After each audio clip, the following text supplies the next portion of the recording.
Hi, I'm Tim Roble, and welcome to another episode of Adventure Athlete. I've been working on the high-low camper this last week, and man, has it been hot. 109, 110 degree days, making for a tough build.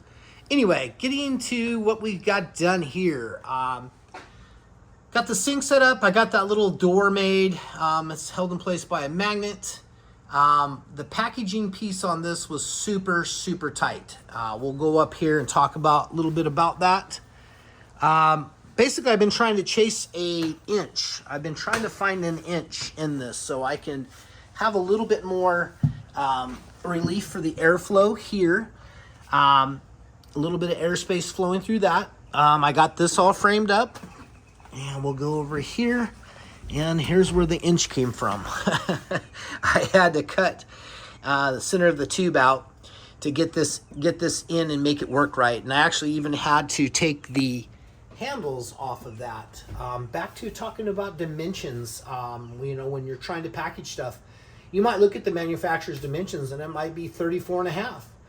And then when you go to put that in, yeah, the chest is 34.5, but the handle sticks out another ½ inch on each side, giving you another inch. So you're always better off, in my opinion, to use the product to put things in place. So you can see we got a nice flat level surface here. I was able to turn the sink sideways, which gave me a nice place for the cubic mini. That'll come forward about another inch, and that will have a couple of inches actually. A heat shield, a steel heat shield in the back, just to kind of give that a little bit more buffer. But set this up as a pantry. You can see we have PEX tubing ran across there. I put that in place with some Sikaflex in black 291.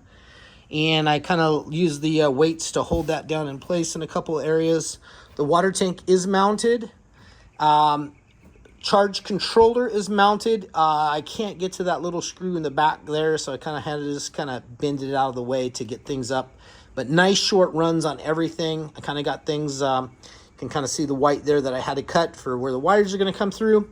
I'll make a nice little valence panel on that when everything is said and done. I have this transition set up to, I'll have carpet foam that'll come up and then it'll be cut, and then past that will be carpet again, and then a whole nother pad coming over that. And then super nice plush carpet. I'll go show you that in a minute. But, the packaging piece is what it is. Sprayer turned out nice. I like that. You can spray a plate. I use the Dawn Power Wash. That works out really well. Have the exact same sprayer. Back here is going to go my hot water shower. And I'm going to use just the single little 1 pound propane bottles for that. I got the adapter coming on that. So I got that all set up and ready to go in. Basically what we're doing is I'm raising this roof another 15 inches from what you see here. So the side walls will be 48 all the way front, and that gives us 24 up front. And then I'm going to build the box on top of that about 2 inches taller. So the inside height is going to be 6'2", and that'll allow just basically a box in the box. When you hit the linear actuators, it'll come up and it'll have a 1 inch overlap. And then I'll have some dust seals and stuff built into that. Figure that out as we go. Remember, I'm building this project with kind of the leftover parts from Oscar Mike. So one of the leftover things that I bought is I thought I was going to do brown carpet in Oscar Mike, but it ended up going black. But I got this super nice plush carpet right here. That's going to go in there. And so that, with the padding and everything set up, I think that's going to end up turning out really nice. This back area is going to be the shower pan and the bathroom setup. I may end up at some point in time putting some thin rock tile down on that. Not trying to add too much weight just to get a look, but we'll see how that goes in the future. I did plumb the water tank. The water tank is mounted down. I still need to do a strap off of it, but it is Sikaflex down and it's rock solid. But I imagine once you get rocking and stuff off-road, I'll want the straps on it, and that's the plan. Down here, water pump is mounted and all of the PEX tubing is done. That was nice stuff to work with. I actually like that, and I will continue to use that on anything else I do, because I'm not doing any more of these builds. Waiting on metal to show up right now. Got metal coming from Patton Steel here in San Bernardino, and Industrial Metal Supply will not deliver to the house anymore. So the 4x8 sheets of 40 thousandths painted aluminum, I have to go rent a U-Haul. First I order the metal, then they tell me when I can pick it up. Then I got to go rent a U-Haul, go down, have them forklift that in, come home, drop off the panels, and then go return the U-Haul all on the same day. So that's not optimum, but it's what I got to do to get through this process. So that being said, this truck may sit under the patio for August and September and come back and start working on that out front.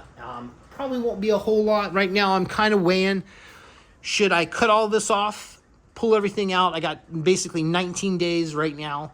Cut that, frame it up, and get everything sealed up and done, or do I hang out for another couple months while we're out traveling, and then pull it out and then get busy? We'll see. I don't actually know what the answer is right now, and I'm okay with that. Things have been going well. Things have sold. Kind of paring things down in the shop. I have a super functional shop right now. I'm super stoked on the tools I do have. Everything I have I'm using. Happy with life. These kind of builds are a love-hate relationship. I'm looking forward to it being done and being able to put the dogs in it and go and doing some overnighters down at the beach or up at the lakes or somewhere where it's cooler. Next summer will be a different summer of this type of thing. I'm looking forward to that. All of the materials and stuff I use for the build, as well as the tools, are on my Amazon store, linked down in the description. Click the link. Even if you don't buy anything and you go back later within 24 hours, I get a little bit of credit for that, a whole 23 cents or something, but every little bit helps right now. So love to have your support with that. If you're not a subscriber, I'd love to have you like, subscribe, and comment on the video. The comments really help drive the algorithm that you actually like it and getting something from it. Something you'd like to see or know, hit me up in the comments. Let me know. I've been doing some consulting and working with some people on their builds. I'm looking forward to putting maybe together a little course on this type of thing on how I build. That's going to be it for now. I'm going to keep this one short. Thank you guys for watching. Once again, I appreciate each and every one of you. I'm Tim Rubble, and I'll catch you here next time.